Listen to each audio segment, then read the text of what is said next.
All right. Dean needs to shave. Has he shaved yet?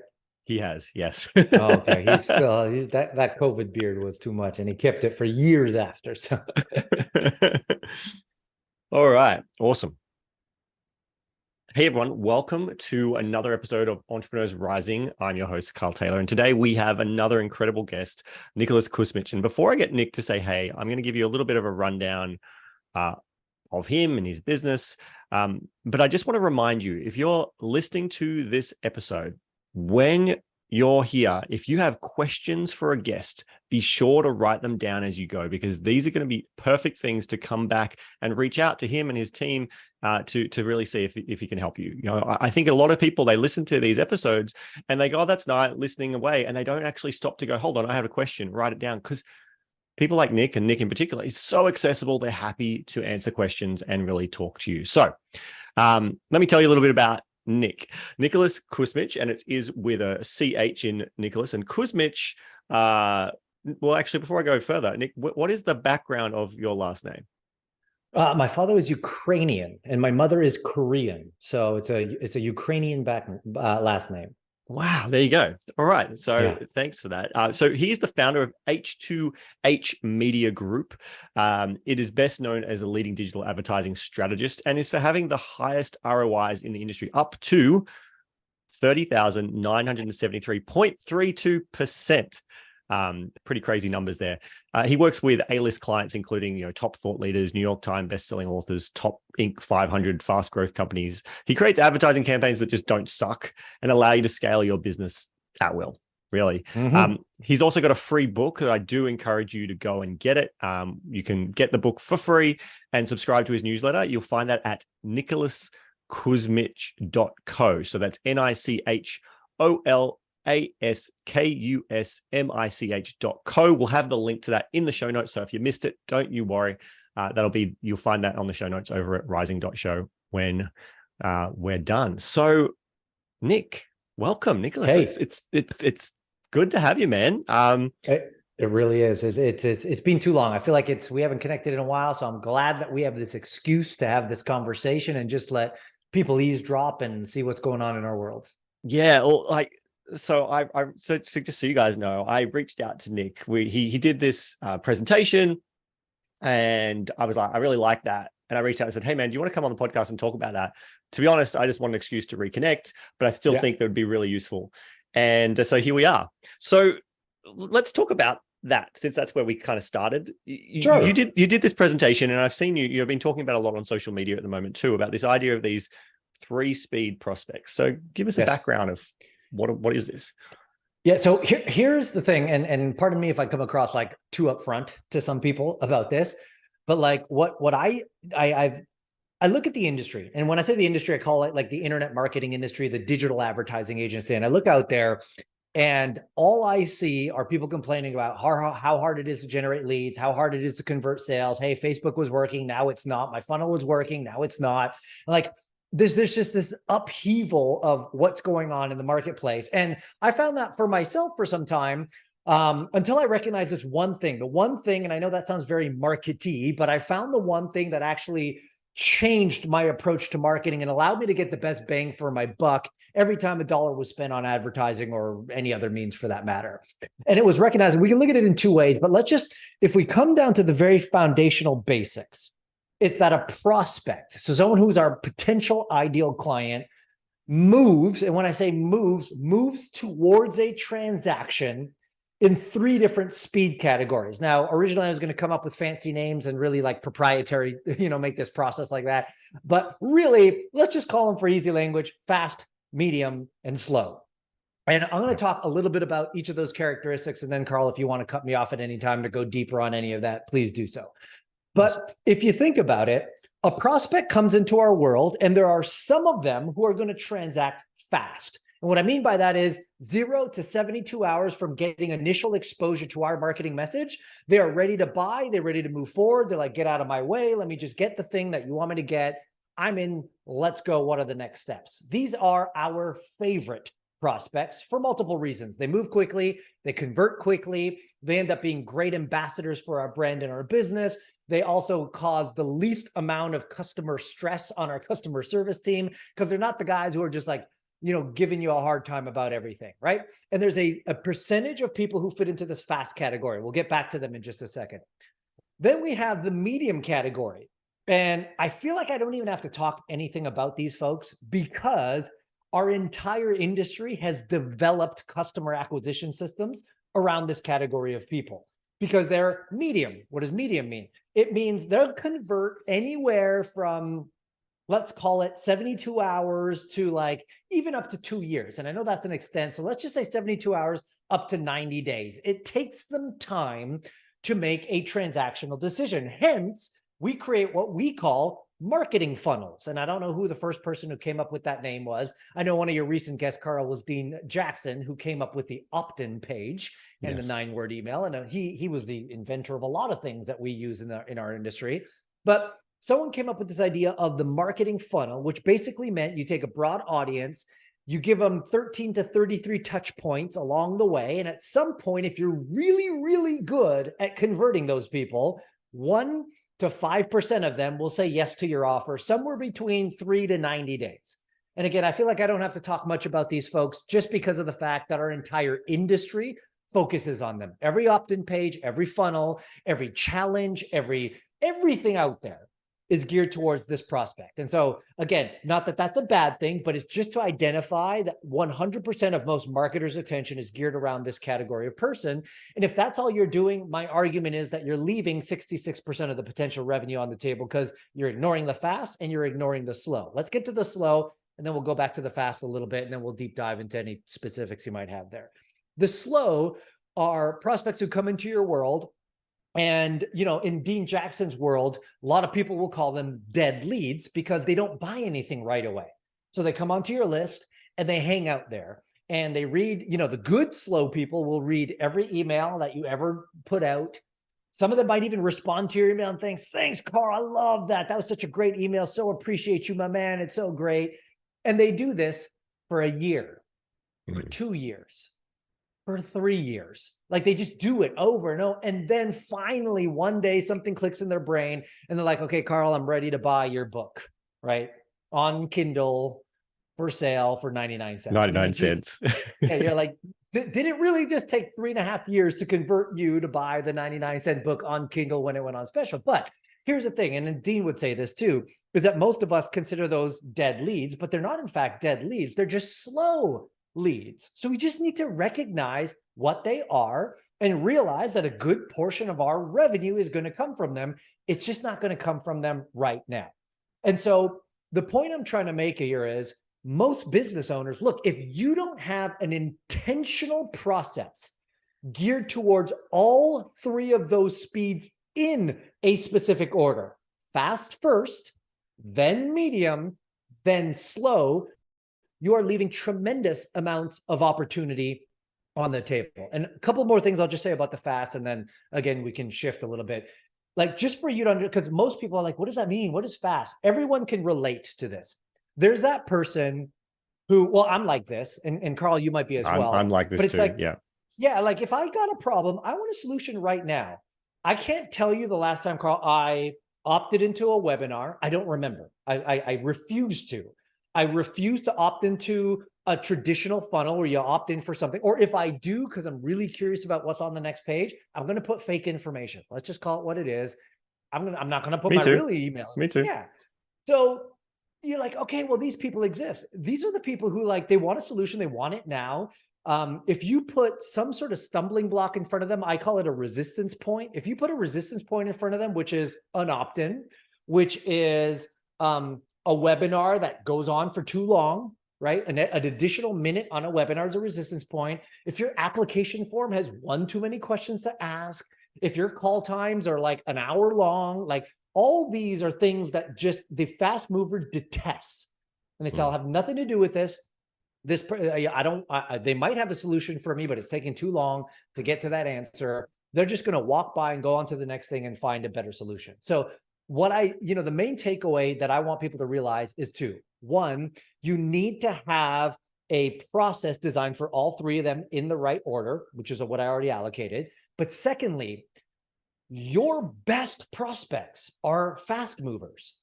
We call them solution seekers versus information seekers. We could talk a little bit about that as well, but your best prospect are those people. And so if you don't have an intelligent process geared towards them, you are wasting countless amount of dollars and money. Here's the best part about it. Most people are like, oh, my funnel's broken. I need a new funnel. The webinar is working. I need a VSL. The VSL is not working. I need a challenge. Oh, the challenge is not working. I need to get setters in my group and reach out to people. All good things. But the problem is you're still focusing on the medium mover and you're looking for a better mousetrap. All I'm suggesting is that some of your attention doesn't go towards building another mousetrap. It goes towards focusing on a different mouse, your fast mover. And I promise you, most of your marketing woes will disappear when you understand how to speak to, reach out to, and intelligently market to the fast mover. I love this. And I think this is an important conversation because as you were sharing it, a few thoughts popped into my mind. Firstly, I was thinking about how irritated I get when I go to a SaaS, some software website, and I go to click on their pricing page, and it's got an opt-in to get the pricing or an opt-in, because I'm like, I don't want to be sold to, but I'm happy to buy. And I think that's something I've seen you post. Like, I want to know the price so I can make a decision. Is this worth investing my time to buy? As soon as it's like opt in to get a price or have a conversation with me to get the price, I'm like instantly going, it's probably super expensive. And it may not be, but that's the instant thought I have. It's probably super expensive. It's probably designed for enterprise, and it's not worth me talking to them. But then I'm irritated because I'm like, it sounded like a really cool tool. I just needed to know, like, if it's 10 grand a month, just tell me it's 10 grand a month, you know, like then I can at least make a decision. And so that's one of those moments where obviously that whole SaaS business is set up around slower decision makers that they're too afraid to even just go, here's our price.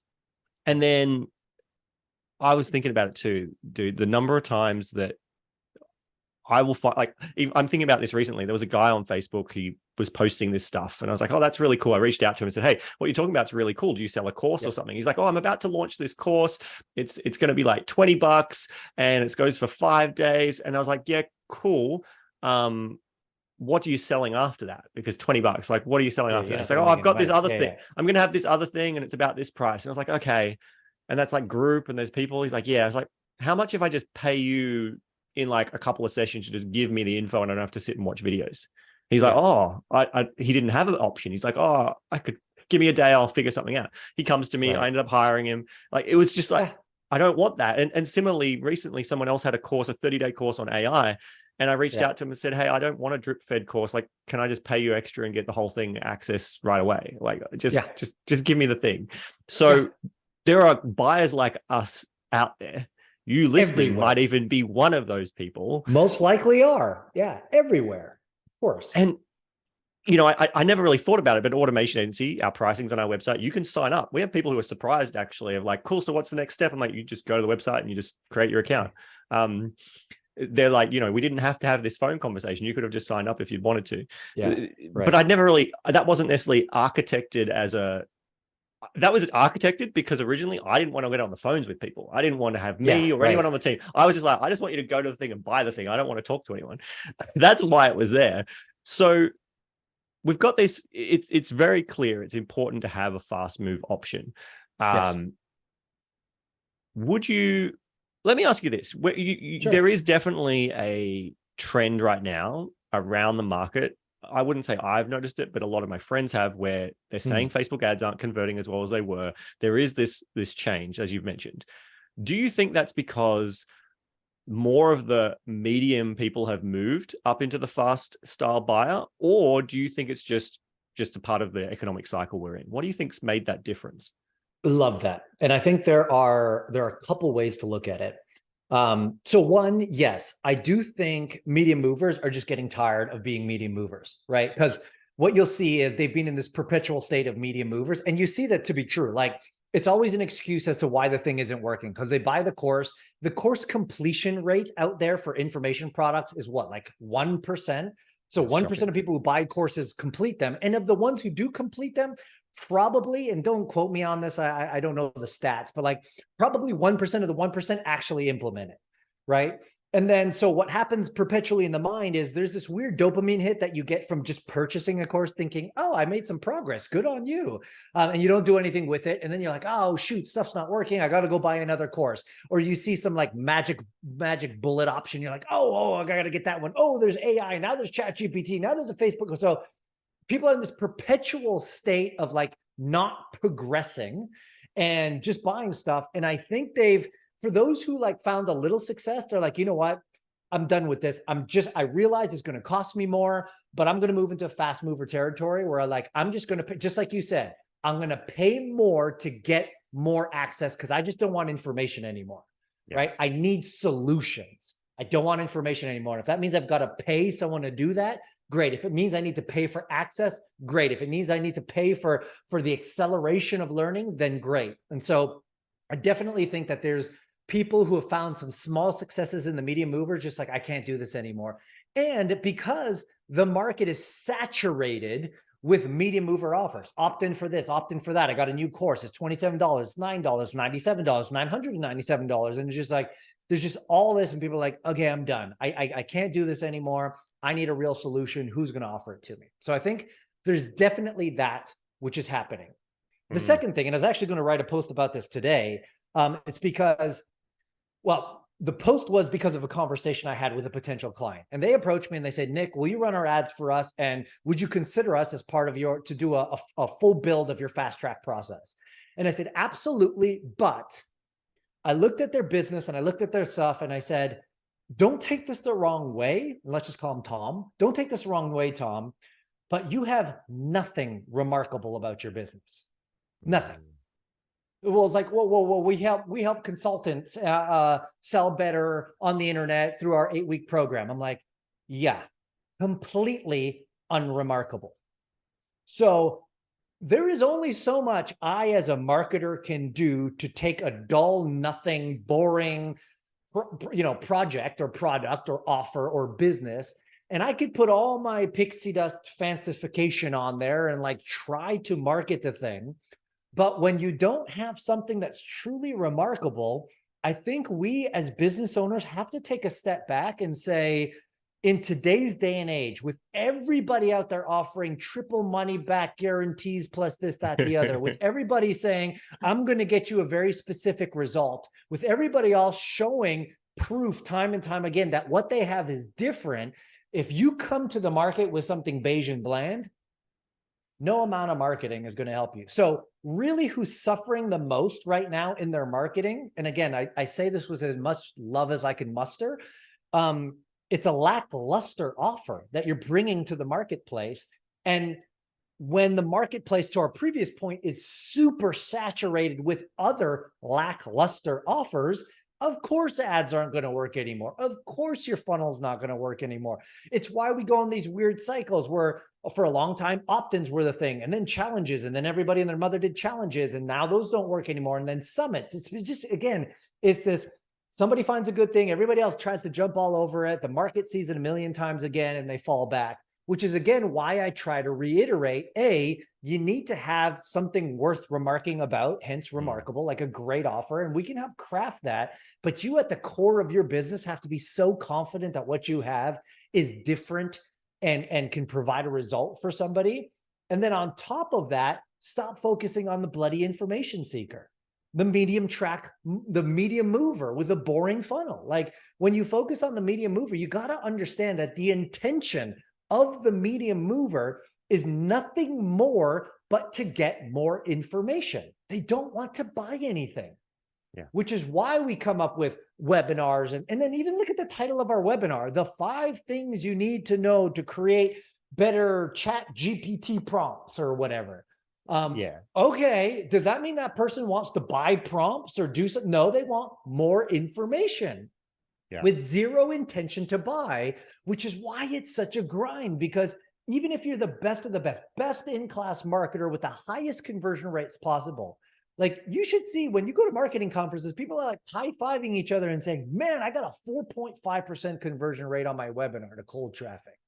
And I'm like, that means a 95.5% failure rate. Why do you keep coming up with another mousetrap for that audience? I get it. Is there money there? Yes. Is there money in the slow mover? Yes. But if that's all we focus on, there's a much better way. Just go after the fast track mover, the solution seeker who doesn't care about more information. They're not opting into 5 ways to create ChatGPT prompts. They're like, dude, I will pay you $5,000 if you will create those prompts for me and get it done and built into my system.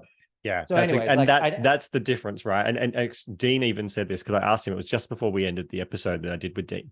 I said to him, I said, you coined the phrase who, not how. Do you think of ChatGPT as a who, or do you think of the person who uses ChatGPT as the who? And he's like, exactly. The mistake is people think the moment they're on the tool, ChatGPT is not a who. As soon as you start touching the tool, you've moved into how. And right. That's the fast move.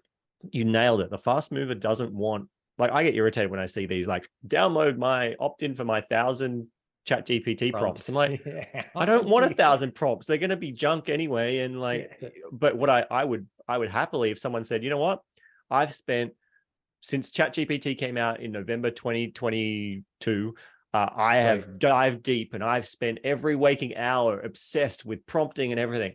And I will come into your business and I will handcraft the ideal prompts. I will build the SOPs and I will integrate the APIs in all the areas of your business that could leverage ChatGPT. And I will do that for X price. That would get my attention, and I'm guessing your attention, and many fast mover attentions, not the, I'll show you, here, come to my webinar about how to use ChatGPT.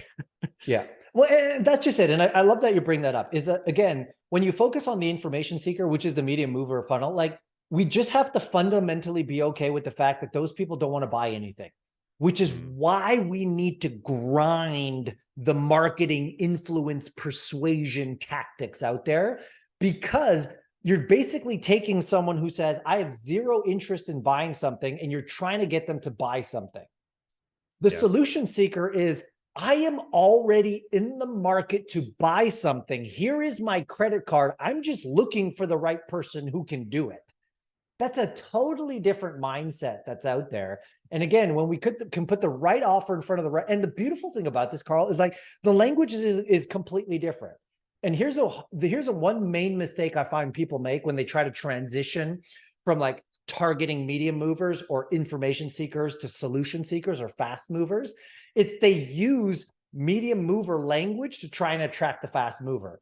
When you don't realize it's, well, so an example is like what we're talking about here. Let's say I have a ChatGPT course. And again, I know whatever year you're watching this is just because it's a hot thing right now, right?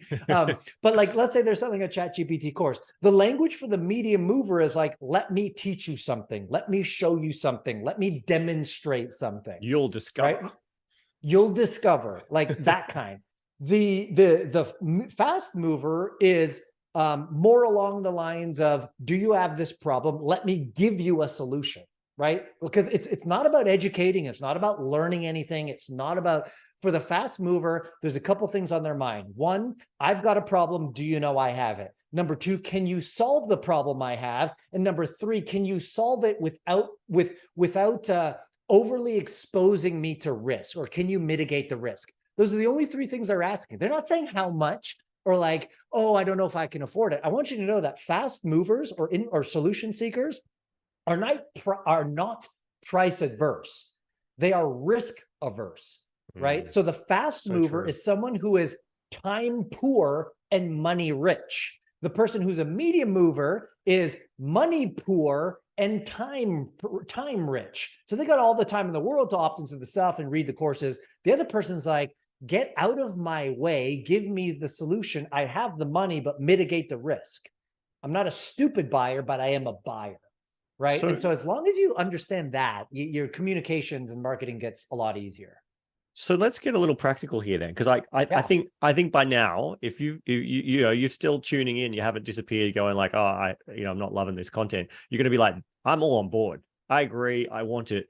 How do I go about doing this though? Because, is the thought that I can imagine is coming up in people's minds. I know it did for me in the beginning too, is going, well, surely the reason we all focused on those medium movers is that's where the bell curve is. That's where the bulk of them are. There's less of the fast movers, the people who are, money rich and time poor. And so I don't know how to get in front of those people, or I don't know how to, there's not enough of them to get in front of them. I'll have a more successful business if I'm in the middle. So where do we go from here? It's like, okay, we want to do this. I'm a business. I want to do this. What do I do? Yeah, I love that. And let me just address that reality that yes, percentage wise, there are more medium movers than there are fast movers. And then there are more slow movers than there are medium movers, but you're probably ignoring them as well. So like, when you're looking at it, that's why I look at it holistically. You need to tap into the entire potential of the market, not just one segment. So first and foremost, but how do we transition then? One of the easiest ways we do that is first by looking at our actual current clients or customers, right? And what I like to ask 3 questions about them. It's just kind of a way to get really narrow about who they are, why, how they operate, and that sort of thing. And again, you can ask a million questions, but the 3 questions I like to ask the most is, of all my current clients or customers right now, question 1 is, who has paid me the most amount of money? Whether that means because they've been with me the longest. So let's say you've got a SaaS thing and they've just been with you for 10 years. They've paid you more than the person who's been there for 1. Or maybe you have an ascension model to a certain degree. And I hate ascension models. And maybe we could talk about that. I think ascension models are ridiculous. I like the flywheel model. We could talk about that. But let's say you have an ascension model. So they bought one thing and they bought the other thing, and then they paid more money so that they've spent most with you. So the first question is just essentially, if you look at your customer database, or your client database, you say, who's spent the most with me? Because the people who spend the most with me, I want more of them, right? So we want to look at some commonalities amongst them. The second thing you want to ask is, who's been with me the longest, right? So like a person who's come into my world just yesterday, as much as I love them, even though they spent money with them, they're not as valuable to me as someone who's been in my world for 3, 5, 10 years. Because someone who's been in my world for 3, 5, 10 years knows me, like they know my kids' names, like they reach out, and they, like, it's funny when you talk to your customers who've been in your world for a long time, you have a real relationship. Gosh darn it. Think about that. Actually having a relationship. So the second question is, who's been with us the longest? And then third question that I like to ask is, of all my best customers, and let's just say, like, look at your 10 best clients. The last question you want to ask is, who has given me the least amount of grief? Right? Because you can have the people who pay you the most and who've been with you the longest, but if they're a pain in the ass, we don't want any more of them. Right? So the least amount of grief. And then what we generally do is we start by taking like a cross section and seeing, are there any commonalities amongst them? I.e., are they all part of a certain industry? Are they all part of a certain age? Are they all part of a political affiliation? Are they all dog owners? This was an interesting thing. One of my clients did this exercise and realized that 70+% of those cross-matched in each other were dog owners. Dog owners. And he's like, I wonder, and he's like, this is so interesting. Why? And oddly enough, he works in the gym space, like the fitness gym space. And he's got a pit bull who's in every picture and every video. Got it. Like, how did that happen? Well, of course. Like, so anyways, that's constructing your environment. But now that he knows that, right, he can continue to play that up. That's great. Well, that was so there's another lady in our group who's gone through our fast track program who specifically works with women who have unexplained infertility. So women later in their age who tried all sorts of ways to get pregnant, couldn't get pregnant. So they have what they're diagnosed as unexplained infertility. She works specifically with them. And when we did this exercise with her, again, I think it was like 62% of the women own cats. And like, that's insightful. So when she goes back to her Facebook ads, there's an intention now to either target cat-like type things as a layer on top of her audience, or to be just more intentional about, in her videos, because she's got a cat, like in her videos, just let the cat walk by in the back, like have the picture of the cat in the back, like simple things like that. But again, that's another side to it. But what you want to do is you want to look at all 3 of those questions of the 10 best clients, look at the cross section of commonality. So what is true about all of them that makes sense? Are they cat owners? Are they, well, cat owners is different. Well, like, are they all part of a different similar industry? Do they all make a certain amount of money? Do they all, are the businesses have a certain amount of employees? Like, you just want to get a sense of that. And then you want to look at uncommon commonalities, i.e., they're all CrossFit fanatics, or they're all cat owners or dog owners, or they love pit bulls or whatever. And what that's going to start to do is get you a little bit narrow focus on who these people are. The next thing you want to find out about them, obviously, is, again, and you could do this one of different ways, but you want to ask them, like, what caused them to get involved in your business? Like, one of the first questions we ask whenever someone has a big win in our businesses, we get a testimonial from them. But one of the first questions we ask is like, what was life like when you were thinking about us as a solution? And then what pushed you over the edge to say yes to be a part of our world in that solution?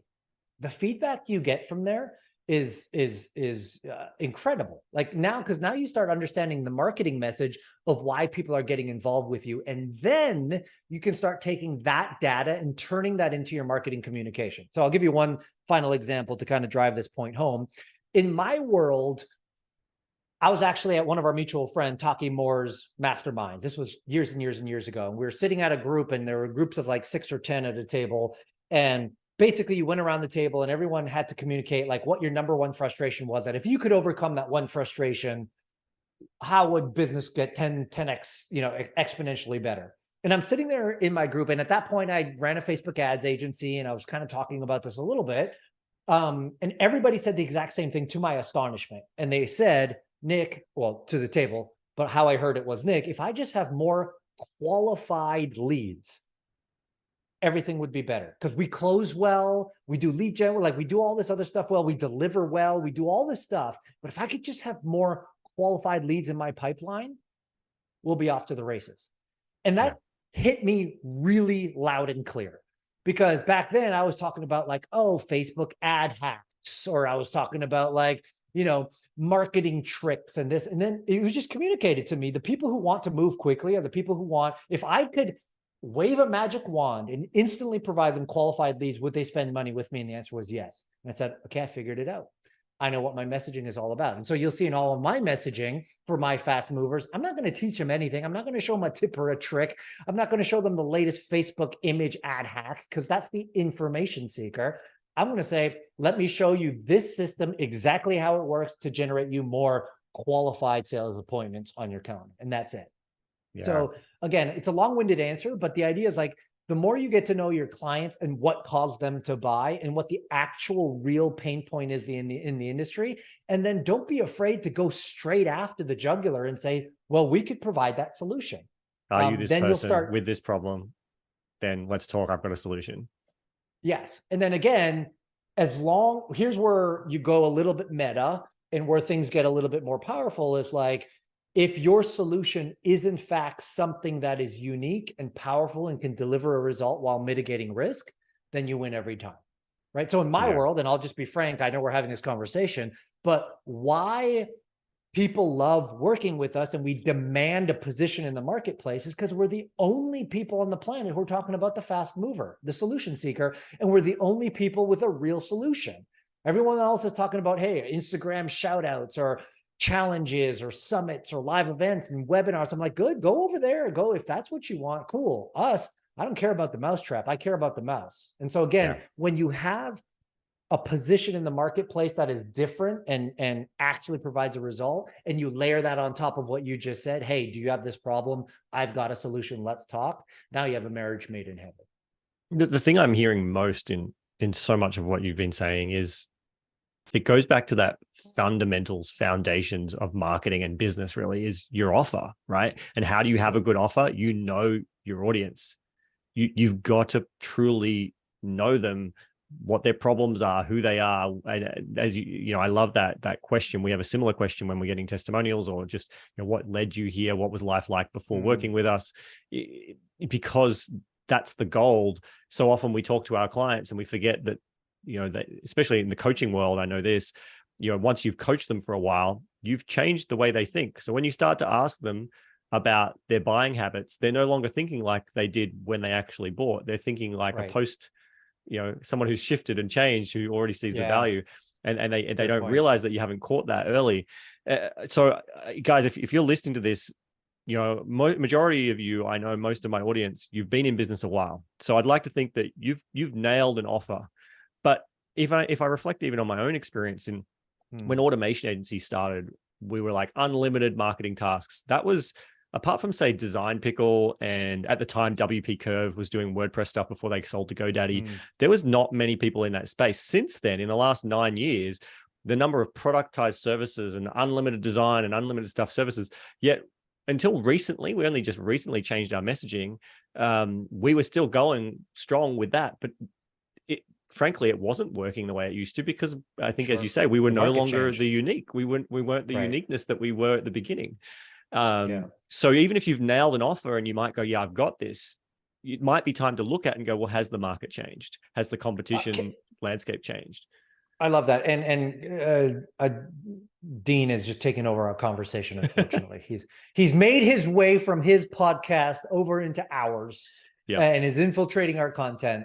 But he has this great saying that I live by. And here's the thing: fundamentally, and I don't think enough businesses do this, because again, most businesses are in it for the money. Granted, I'm in it for we're all in it for the money. But what I mean by that is, Dean asked this great question back in the day to say, if you could only get paid after you deliver the result, It's my favorite how would quote you too. present your business, your offer, your structure, or whatever? Most of us are like, let's present an offer so good so we can get the paycheck, and then who cares what we deliver at the end, right? And that's the problem that I find when people talk about offer creation, is they fundamentally start at the wrong place. It's, how do I convince and or persuade someone to say yes to my amazing offer in order for us to create the transaction, and then I'm off the hook from a delivery standpoint. I would like to flip that offer idea on the other hand and say, look, if you were forced to only get paid after you delivered the promise you made on your landing page and enrolled that client, what would that change about your business? How would you change your delivery? How would you change your correspondence? How would that change who you actually brought in and allowed to be a client? Yes. And when you think about it from that perspective, now all of a sudden you have, or you can come up with an offer that is truly going to stand out in the marketplace. Because again, I think a lot of people have it backwards, and they're just like, let's create offers that create transactions. And I'm thinking, that's easy short term, but long term, if you want an offer that really stands out, and that's what you'll see, this newer trend happening now, and for better or for worse, like this is the risk reversal mitigation element of it. Yes. But like, could you really say, like in my case, and this is a challenge that I come up with often, and I'm thinking, should we go full tilt in this? But could I say in my program, like right now, we charge a fee for you to be a part of our fast track program, and we build the funnel for you, or we build it with you, and it's designed specifically for the fast track. But could I in turn say, hey, you get into a contractual agreement with me where you don't pay a penny up front. The amount is X amount of dollars on the back end, but you only pay that after you start either closing business or getting leads, or however we structure it. If I did that, could you imagine that? How many people would say yes? If I said, you pay me zero money now. Your challenge would be on the qualifying and making sure that you truly were only taking the people that you 100% knew you could get the result, which is not a bad thing, but it changes the dynamic. And I think if we as business, whether we do that or not, but if we just went in with that approach to say, we don't let everyone who has a checkbook into our business, but those who truly qualify, because I'm living with the mentality of I only get paid after I deliver a result, whether or not you set that up or not. I think that changes the game. And then if you actually have the brass balls and the kahunas to actually do that and say, hey, you want to get involved with us? It costs you zero upfront. Now you only pay after you get the XYZ result that we promised. Now you've got an offer, and now you've got fast trackers who will be like, wow, okay, let's see what that's all about. Yeah, I love that. And I think somewhere along the line in the last 2 or 3 years, obviously many of us who know Dean or have heard Dean, we've heard that phrase, and that's influenced a lot of us. I don't know who it was. I don't know whether it was specifically the $100 million offers book by Alex Hormozy, but in the last few years, it does seem like there's a cohort of marketers and business owners who are leading with those types of offers. But the difference is, at least in my experience, for some of them I've engaged with, is they're really strong at making the promise and will only get paid on the result, but they're not actually necessarily good at the qualification and actually getting the people the result. And it's interesting. While I agree we should look to do that, it's, if you are sitting there going, oh yeah, I want to do that, be mindful that your market may have been burned by a lot of people who have made these strong promises and have failed to deliver, and that may hurt you. So just be aware of what else has happened in your marketplace. I agree fundamentally that is a really powerful business offer, but it can lose its power if the person you're talking to doesn't believe it because they've tried it and didn't work in the past. Yeah. So I think where the perspective has to happen from the business owners, whether you make an offer like that, like you're talking about, that's completely up to you. But if you just again, it's just that subtle shift Yeah. in how you operate your business that makes the difference on the marketing side. And again, marketing becomes 10 times easier if you've got a remarkable product and a remarkable solution to a real problem that you can solve. Like if you have that, then the offer and all that becomes that much stronger. If you don't even have that yet, then the whole thing is that much more difficult. And that's where you have to start getting crafty with your persuasion and influence tactics to try and get a result for someone. Yeah. So this is good. We've clearly set up that if you were listening this far and you haven't gone, I need something for the fast movers. And this, let's be clear, you could build a whole business just on fast movers. I mean, that's kind of the luxury brands and some of those service providers, right? They exist. So you could do that. You may already be in that space. You can also build a business purely on the medium movers, purely on I wouldn't do it on just the slow movers, but you could. But what Nick's saying here really is ultimately you want to try and target all three. So right now, most likely in your business, you have a funnel or funnels that are targeted to those medium movers. And you might have some stuff that is actually probably less friction based and would be appealing to the fast movers, but you probably haven't crafted it with specificity to do this. So Nick, you've shared the three kind of key questions, the stuff we need to do at the beginning.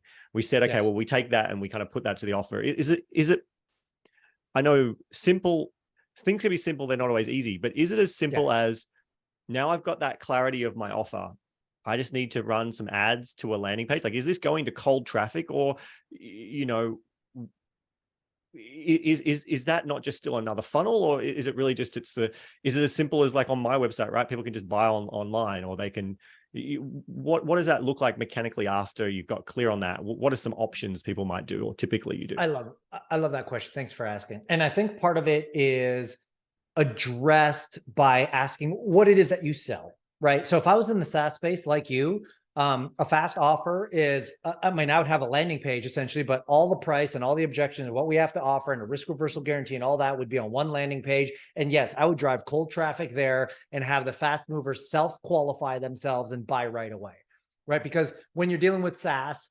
oftentimes that you get that pain where you're like, am I going to buy it or not? Tell me the price. I'm going to make a decision based on all the points presented to me here. So, you know, SaaS is a little bit of a different beast, unless you're talking about enterprise level that requires demos and all that. We're not talking about that. We're talking B2C kind of situation. If you're in the space like me, so if you're a coach, consultant, I'm not talking about buying and selling courses, but you have a coaching program, an advisory program, a mastermind, some sort of delivery like that, where your price point is 5, 10, 15, 20, 50 grand, 100 grand. Well, you can't just send them to a page that says, hey, enter your credit card details and we'll transact on $100,000, right? Not to cold traffic.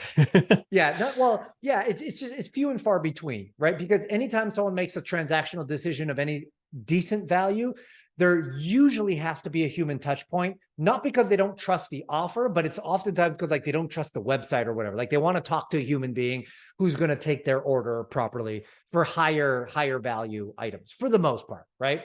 So if that's the case, we always generally say that a phone conversation is what is required to sell high ticket. So again, anything $5,000 or more, usually requires a phone conversation, not a long phone call conversation, not a difficult sales conversation, but just a qualification and logistical conversation is what that person needs.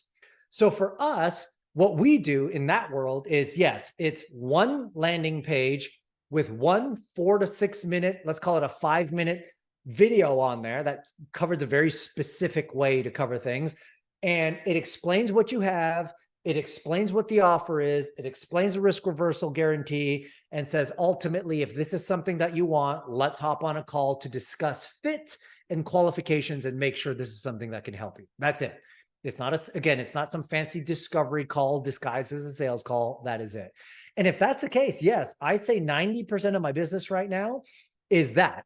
It's an ad to what I call a fast track landing page that has nothing more than a video on it. And then again, they have to fill out a form and schedule their call. But again, no opt-in, no gates, nothing like that, no information, no teaching or training. That's all that page is. And that's how we generate 90% of our business. So again, if you're in the SaaS world, slightly different. If you're in the high ticket world, slightly different. But again, you're just reframing your mind to say, yeah, I mean, do you want to call it a funnel, sure. But all I'm saying is this is let's call it a zero resistance funnel, right? Yeah. Where there's nothing to opt into. There's no long videos to watch. There's no the only thing is, are you qualified or not? Do you have this problem or not? If you do, fill out this form and schedule a call with me to see if we can help you. Yeah, that's it. Yeah. I love that. And you know, you mentioned high ticket, agencies, if you're listening, I would bundle you into that same world, right? 100%. Like if Yes. unless you're a more productized service like automation agency, which you might be able to go a bit more the SaaS route, but we actually do this. Like we have in the last few years transitioned. So in the beginning, I didn't want to speak to anyone. I had AI, I had chatbots, I had everything I could to make sure people just bought without talking to the team. Now we push people to phone calls because we find that ultimately it's just better. As you said, people want to have that little touch point before they sign up.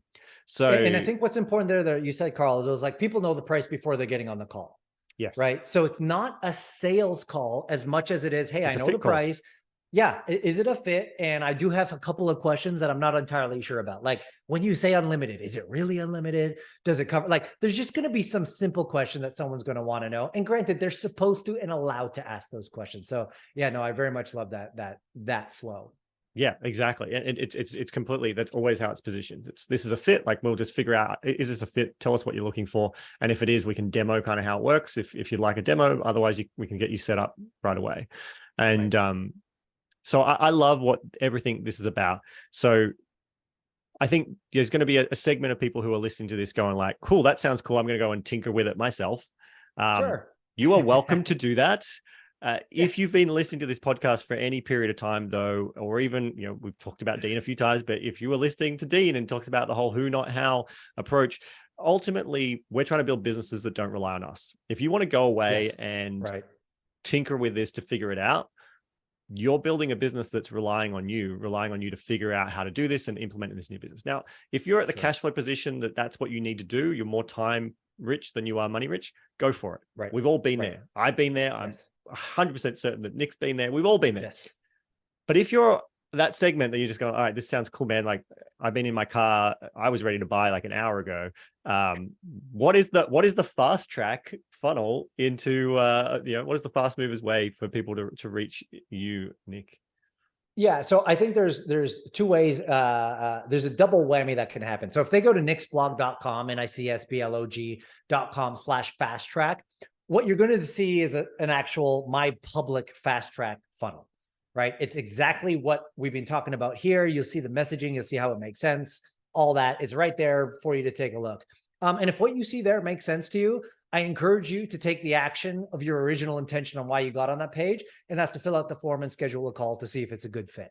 And here's the thing. We have 100% money back guarantee, meaning if you don't get the results you're looking for, not that you're looking for, if you don't get the results that we say you can get, not only do you not pay, but I cut you a $5,000 check on my dollar just to say that your experience with me was a profitable one. Now, let me just tell you something very, very clearly.